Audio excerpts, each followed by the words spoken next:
नमस्कार दोस्तों, welcome to my YouTube channel unique academy Ashwini Rai. मित्रों, हम लोग आधुनिक भारत का इतिहास पढ़ रहे हैं और आधुनिक भारत के इतिहास में आज का ये टॉपिक शुरू होगा मराठा साम्राज्य। महाराष्ट्र के इर्द गिर्द भागों में या महाराष्ट्र के क्षेत्रों में इन्होंने अपने आप को मजबूत किया और धीरे धीरे कई राज्यों पर विजय प्राप्त किया और एक बहुत बड़ा एम्पायर खड़ा किया।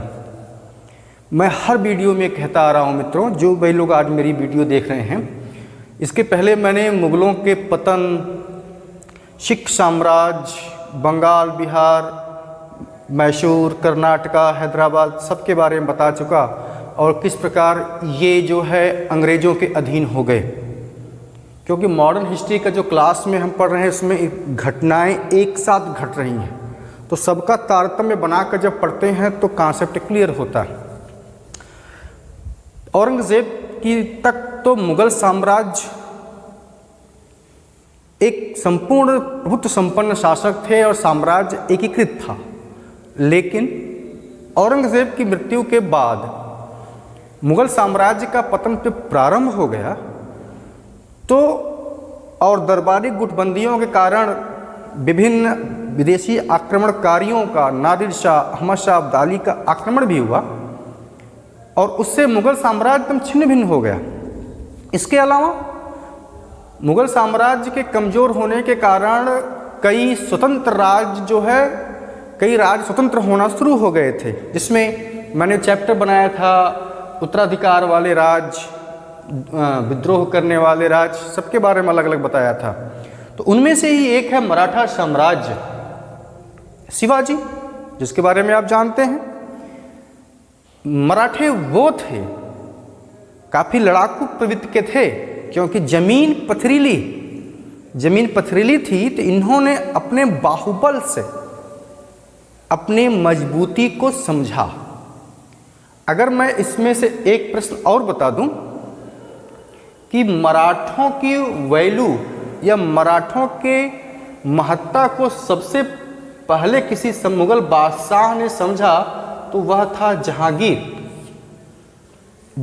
था, जिसने अपने राज्य में मराठों को अच्छे पद दिए। तो औरंगज़ेब की मृत्यु के बाद जब मुग़ल साम्राज्य पतन होने लगा तो उस कंडीशन में कई साम्राज्य, सिख साम्राज्य, मराठा साम्राज्य, ऐसे बहुत साम्राज्य विकसित हुए। खास बात दोस्तों मैं बता दूं कि मुग़ल साम्राज्य के बाद जो भारत में पावर शून्य हुआ था, जो शक्तियों का या एकीकृत संप्रभुता का, निरंकुशता का जो पावर शून्य हुआ था, उसको भरने की पूरी क्षमता इन मराठों के अंदर थी। लेकिन शिवाजी की मृत्यु के बाद ये खुद अपने में लड़ने लगे और परिणाम ये हुआ कि अहमद शाह अब्दाली के जो मराठों का पानीपत का तृतीय युद्ध हुआ, उसमें मराठों की कमर टूट गई। ठीक, तो इस चैप्टर के अंतर्गत वो शून्य जो था उसको ये भरने की क्षमता रखते थे, लेकिन ऐसा नहीं हो सका। हम अब जो पढ़ रहे हैं, यहाँ एक मैंने जहांगीर लिख दिया था तो उसको मैंने बता दिया, आप लिख लीजिएगा। टीजीटी का प्रश्न बहुत इंपॉर्टेंट है कि मराठों की महत्ता को सबसे पहले किस शासक ने समझा, तो ये है जहांगीर ने अपनी आत्मकथा तुजुक-ए-जहांगीरी में लिखा कि मराठे सख्त जान हैं और इनकी स्वामी भक्ति पर कोई प्रश्न चिन्ह नहीं लगा सकता। जब मैं मध्यकाल का इतिहास पढ़ाऊंगा तो वहाँ तो एकदम क्लियरली पढ़ना है। हम आधुनिक इतिहास पढ़ रहे हैं, तो आधुनिक इतिहास में मराठा साम्राज्य पढ़ेंगे। तो दोस्तों, मराठा साम्राज्य में हम किसको पढ़ेंगे, टॉपिक हम समझ ले तो हमको पढ़ना आसान हो जाएगा। पहला, शिवाजी, इनके बारे में जानना है। टीजीटी पीजीटी की परीक्षाओं में और यूपीएससी और स्टेट पीसीएस की परीक्षाओं में तो ये तो एकदम एक प्रश्न यहाँ से बनता है। शिवाजी का जन्म, इनकी उपलब्धियां, ठीक। इनकी विजय, बहुत कुछ है, राज्याभिषेक, राज्याभिषेक और प्रशासन, ये हम पढ़ेंगे शिवाजी के बारे में। कॉपी कलम लेके बैठिए, टॉपिक याद होगा। टॉपिक अगर अलग अलग करके पढ़ते तो इतिहास पढ़ना बहुत आसान होता है, हम भी ऐसे ही पढ़ते हैं। अगर हम टॉपिक में हम ये जाने कि शिवाजी के बारे में पढ़ना है तो उनका जन्म कहाँ हुआ था, उनका राज्याभिषेक कहाँ हुआ, उन्होंने किन राज्यों पर विजय हासिल किया, तो उनका किनके साथ युद्ध हुआ था। जैसे अब उपलब्धियों में और डिफाइन कर लीजिए तो अफजल खां के साथ संघर्ष,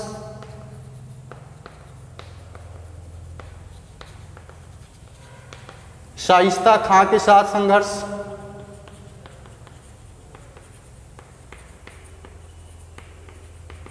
ठीक। बाकी इनकी लूट, सूरत की लूट, फिर विजय, किन किन किलों को उन्होंने विजय प्राप्त किया, इनका राज्याभिषेक कब हुआ, और खास बात इनका प्रशासन कैसा था। ठीक, पहला टॉपिक ये होगा। दूसरा टॉपिक जो हमको पढ़ना है वो है पेशवा, पेशवाओं का काल। ठीक है। तीसरा टॉपिक जो पढ़ना है वो है आंग्ल मराठा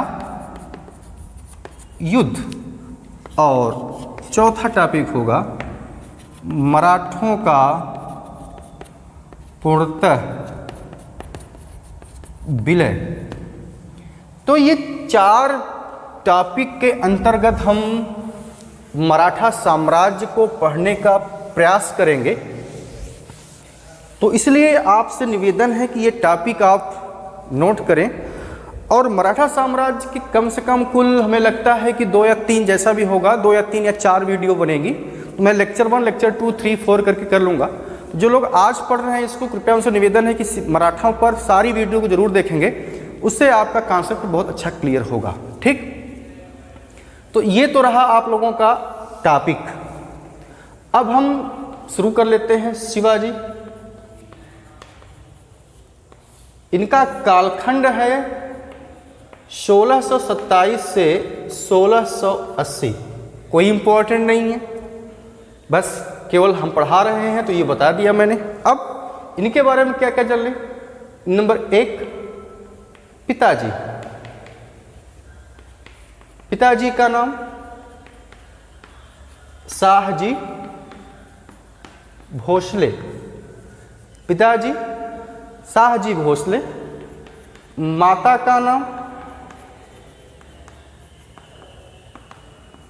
जीजाबाई। माता का नाम जीजाबाई। ठीक है। तीसरी बात और जो हम इसमें लिख लेंगे नंबर 3 में, शाहजी भोसले की एक और पत्नी थी। शाहजी भोसले की एक और पत्नी थी जिनका नाम आप लिख लेंगे, पत्नी थी तुकाबाई मोहती।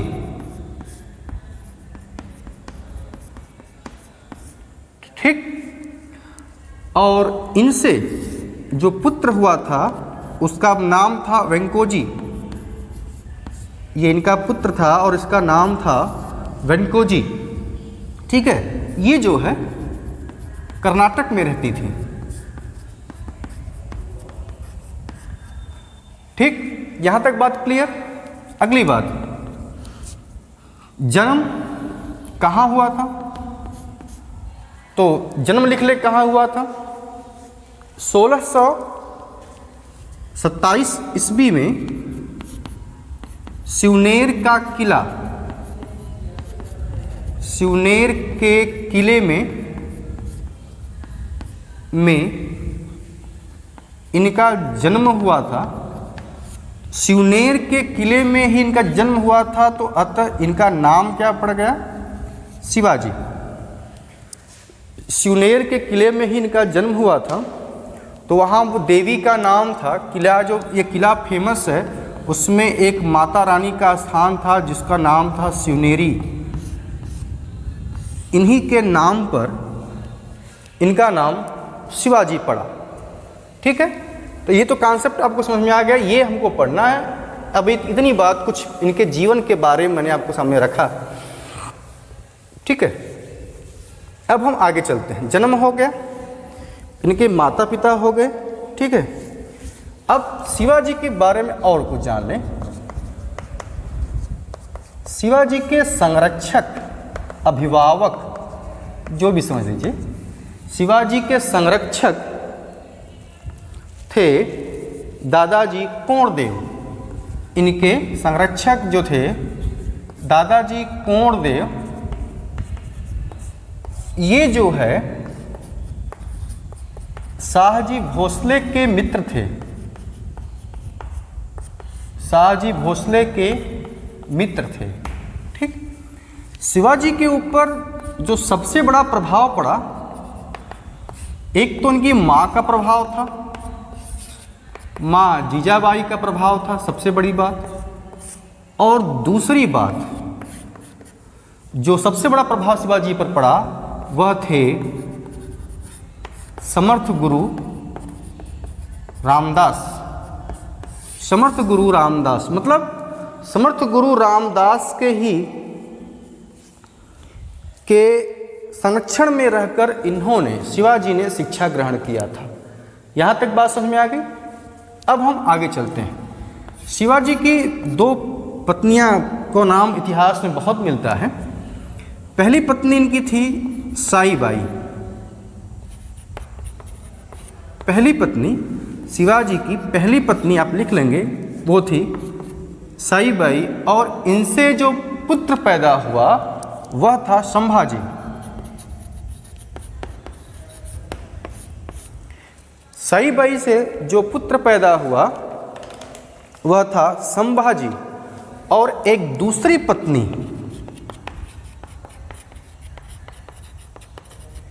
सोयराबाई थी, और इनसे जो पुत्र हुआ वह था राजा राम। तो अब आप देख लीजिए, शिवाजी का जन्म 1607, आप लिख सकते हैं शिवाजी का जन्म 1627 ईस्वी में शिवनेर के किले में हुआ था। शिवनेरी दुर्ग, शिवनेरी माँ का नाम था, जिनकी लोग पूजा करते थे, उनके नाम पर इनका नाम शिवाजी पड़ा। पिताजी शाहजी भोसले, माता का नाम जीजाबाई था। शिवाजी की एक और पत्नी थी जिनका नाम था तुकाबाई मोहते, ये कर्नाटक में रहती थी, और उनसे जो पुत्र था वह था वेंकोजी। शिवाजी दादा कोंडदेव के संरक्षक में पले बढ़े और शिक्षा दीक्षा समर्थ गुरु रामदास ने दिया। इनका विवाह सईबाई और शिवाजी का विवाह सईबाई और सोयराबाई से हुआ था। ठीक है, तो ठीक है, आगे चलें। अब इनकी उपलब्धियां, ये तो कुछ परिचय हो गया। अब इनकी हम उपलब्धियां देख लेते हैं कि इनकी उपलब्धियां क्या है, और यही एग्जाम के लिए बहुत इंपॉर्टेंट है। चलिए, 1643 ईस्वी में उपलब्धियां, आप हेडिंग दे लीजिएगा, नंबर लिखते चलेंगे आप। 1643 में सबसे महत्वपूर्ण विजय सिंहगढ़ किले पर किया।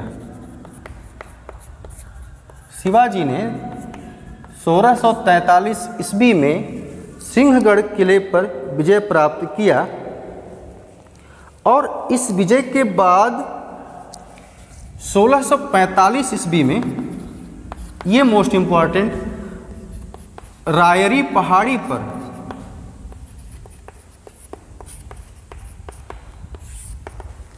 भारत में हिंदवी स्वराज, मोस्ट इंपॉर्टेंट, हिंदवी स्वराज की स्थापना का, हिंदवी स्वराज की स्थापना का प्रण लिया। रायरी पहाड़ी पर शिवाजी ने भारत में हिंदवी स्वराज की स्थापना का प्रण लिया। ठीक, आगे चलें। 1646 ईस्वी में तोरण, कामा, मुरुबडंड, मुरुबदंड किलों पर विजय प्राप्त किया। इन किलों पर विजय प्राप्त करने के बाद जो दक्षिण के निजाम शाही आदिल शाही वंश के शासक थे वे शिवाजी से ईर्ष्या करने लगे। ठीक, और इसी चक्कर में 1647 ईस्वी में शिवाजी ने कोंडाना पर विजय प्राप्त किया। 1647 ईस्वी में कोंडाना पर विजय प्राप्त किया। ठीक, इस विजय से ध्यान से लिखेंगे, इस विजय से बीजापुर का जो सुल्तान था, बीजापुर का सुल्तान था, उसने शिवाजी के पिता शाहजी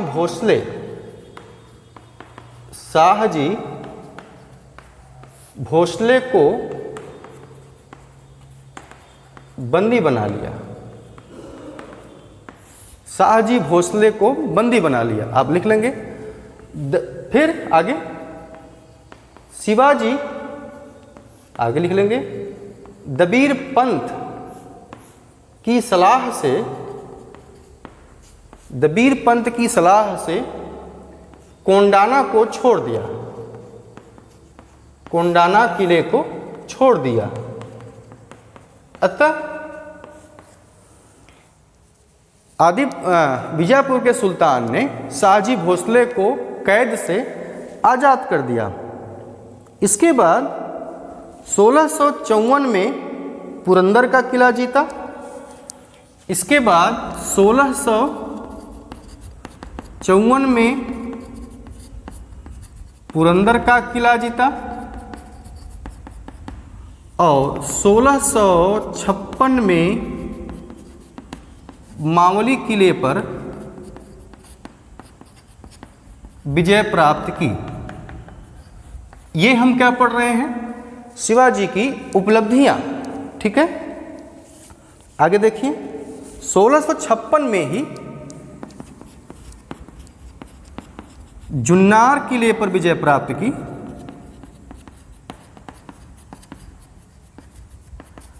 1656 में ही जुन्नार किले पर विजय प्राप्त की और यहाँ से शिवाजी को बड़ी मात्रा में धन प्राप्त हुआ।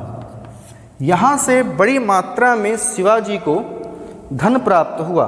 ठीक है, इन आक्रमण और विजयों से औरंगजेब बिलबिला उठा और उसने शिवाजी को हराने का प्रयास किया और दक्षिण की ओर कूच कर दिया।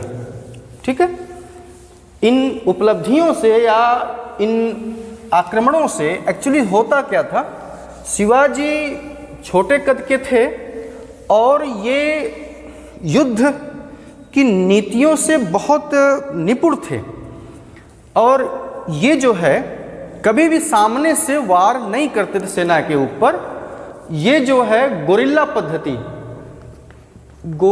पद्धति से युद्ध करते थे और गोरिल्ला पद्धति को प्रारंभ करने का श्रेय मलिक अंबर को जाता है। ये टीजीटी का प्रश्न था। दक्षिण में गोरिल्ला पद्धति ये एक स्ट्रेटजी है, मतलब दुश्मन को संभलने का मौका देने से पहले इस पर आक्रमण करना, लूट लेना और भाग जाना। पूरा महाराष्ट्र पहाड़ी इलाका, पथरीली जमीन, घाटियाँ, उनसे वो पूरी तरह से एक तरह से आप कह लो जानकार थे, तो ये आक्रमण करते और उन पहाड़ियों में जाकर के छिप जाते। तो गोरिल्ला पद्धति को दक्षिण भारत में प्रारंभ करने का जो श्रेय दिया जाता है वह है मलिक अंबर को दिया जाता है। शिवाजी ने इसके द्वारा जितने भी विजयों किया, शिवाजी ने इसके द्वारा किया और ये कभी कभी दुश्मन के सामने साक्षात नहीं आते थे, मतलब सामने से कभी वार नहीं करते क्योंकि इनकी सेना छोटी थी तो आक्रमण कर नहीं सकते थे, तो इसी पद्धति का प्रयोग करते थे। आप ध्यान से एक पिक्चर भी अजय देवगन की आई, मुझसे नाम इस समय मिस्टेक हो रहा है, जिसमें वो देख रहे होंगे कि आप वो रस्सी के माध्यम से उनके सैनिक पठारों पर छुपे होते हैं, सेना जब नीचे से जा रही होती तो उस पर अचानक धावा बोल देते हैं। तो वो पिक्चर आप लोगों ने देखा होगा, उसका इसमें नाम नहीं चल रहा कौन सा, लेकिन उसमें पिक्चर में अजय देवगन और काजोल और सैफ अली खान हैं, ठीक है। तो अब हम शिवाजी की उपलब्धियां कहीं पढ़ रहे हैं। तो अभी तक हमने ये देख लिया कि 1656 तक जावली पर विजय प्राप्त किया और यहाँ से बहुत बड़ी मात्रा में धन प्राप्त किया और जुन्नार किले पर विजय भी प्राप्त कर ली। अब इन आक्रमणों से औरंगजेब बिलबिला उठा और 1657 में औरंगजेब से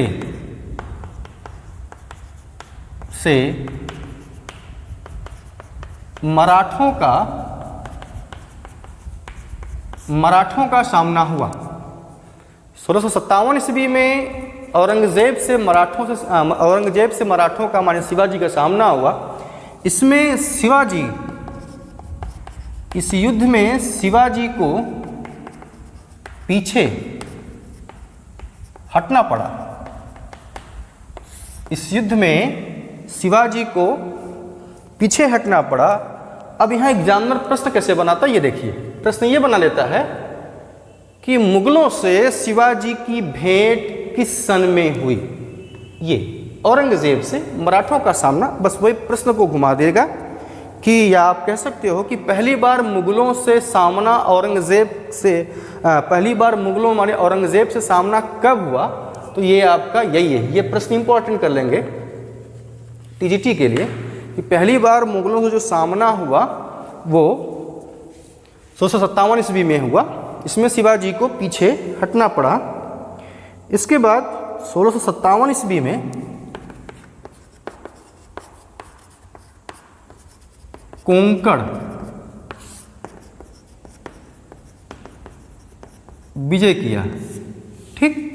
जब औरंगजेब दक्षिण से चला गया तो पुनः जो दक्षिण के शासक अहमदनगर का शासक था, दक्षिण का अहमदनगर का शासक था ने, जब औरंगजेब चला गया तो अहमदनगर के शासक ने अफजल खां को शिवाजी को मारने के लिए भेजा, ठीक। अफजल खां को शिवाजी को मारने के लिए भेजा और ये सन होगा आपका 1659 ईस्वी, ठीक। अफजल खां को अहमदनगर के शासक ने भेजा 1659 ईस्वी में, क्योंकि अफजल खां को या अहमदनगर के शासक को यह पता था कि शिवाजी कभी सामने से आक्रमण नहीं करेंगे।